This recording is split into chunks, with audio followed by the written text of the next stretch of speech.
Hey guys, this is a video response to GREATJOJOMAN's competition. You had to make a bits box bash or something like that, and this is what I came out with. I had this Tyranid laying around, along with everything that this guy is made out of, and the bases. There's some slate on there I got from a friend.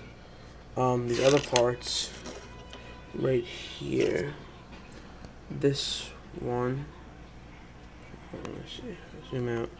Alright, this one that you can see there, and this one that's under it are the top hatches to a Rhino that I had left over, and this one right here in the middle is a Land Raider track. I left a little R6 on it, I guess, whatever the mold thing, because I wanted to make it, I kind of feel like a facility or something. Sorry. Kind of like it's I don't know, kind of like a Space Hulk feel, I guess.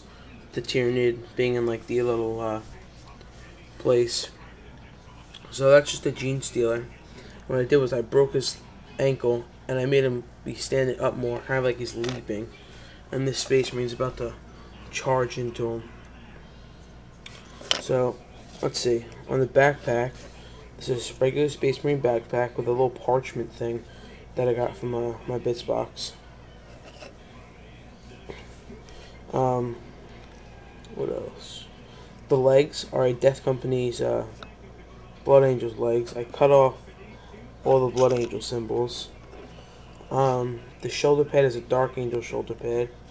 Has a little sword on it. This is a shoulder pad from the tanks, where it has a little geared skull on it. If you can see from there, that's a Space Wolf's, I think, combat shield or something that I shaved off the Space Wolf, but I have another one here. Usually has that, but I shaved that off. His weapon itself, or first of all, then his torso is a regular Space Marine torso. The weapon itself was made from, 1 second. Okay, this is a Beastmen Standard Bearers thing. I have a bunch of extra of these, so what I did was cut the top half off. It's a big staff, so cut the top half off, and then hold on. Yeah, I cut the top half off, and there was another one of these, like this little, lift thing, or piece of metal that would be wrapped around it. So I put that at the bottom. I cut it, and I glued it on each side of his hand. Sorry, it's hard to see, but I glued it on each side of his hand, and it extended up. And then, for my old Logan Grimnar, I still had the piece of his axe that broke off and never found, but then I eventually found it. So I glued that on, but there was a lot of glue here where it was glue because this was metal. So what I did was I took these wings that I had from, I think, the Death Company box set, and this little insignia symbol, and I glued that around it to try and cover it up, and I think it worked really well. It's a Space Wolf head on a square base, but that's the only extra base I had. But I think this still qualifies, and if it doesn't, it's alright. It was still fun making. I'm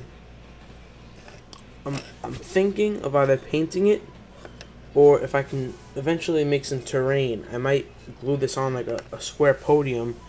If I make like a kind of like a city-ish village type of thing, and make this like the centerpiece, as if this guy was like a hero or something of like the that came from that town or city.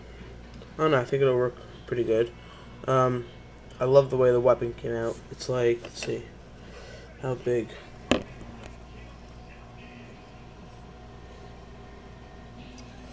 It's almost the length of my finger, a little bit shorter, but it's awesome. You kind of have it like resting on his shield, but obviously the hand's in the shield, so it's maybe he'd be able to grab both. I don't know, but I think it looks awesome. hopefully you guys enjoyed, and Great JoJo Man. Hopefully you like this, and hopefully maybe this will win. So I'll talk to you guys later, and please rate, subscribe, and comment.